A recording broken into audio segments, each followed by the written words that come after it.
دی خلکو د خپل عوامو ته داسې ذهن جوړ کړی دی ولی نه دین ورښولی دی نه اسلام ورښولی دی بېګا ما ته یو څو ټلیفونونه راغله په ریکارډ به وي راسره یو پنجپیري راته ټلیفون وکړو اول خو خور مور کنځلې چا څومره ورتلی نو ما ورته ویل زه که تاسو ته درښولي دغه دي نور څه خو درځي درله نه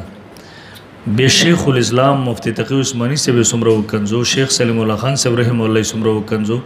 یعنې دې خلکو ته دین دا ورښولی دی چې تاسو کنځل کوئ بس حالانکې لا تسبوا الذین یدعون من دون الله فیسبوا الله عدوا قرآني حکم دا دی ما هغه ته ویل اخرې کې بس مې تاسو ته هلته پنجبیر کې هم دغه شی درښیي بس ټول ورځ په تاسو خوله کې هم دغه اړوئ او لاسکار هم دغه نو بس بل بس ووایي غریبان او زور ورله بس ورغلی زموږ درس د دې ځینې شی کېږي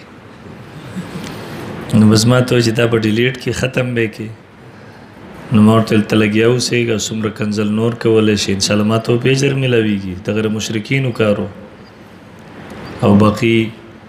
ما ورته ویل د مشرانو نمبر یې دې راسره دي شیخ طیب نمبر هم راسره شته دی منیر شاکر هم راسره شته دی نور هم شته دی ټولو طالبانو ته به اوس ورکړم خو بس مونږ ته دغه شی نه ښیي نه مونږ ته زمونږ دین دا تعلیم راکوي نه زمونږ استادانو زمونږ مشرانو تعلیم راکړی مونږ او تاسو کې مې فرق همدغه دی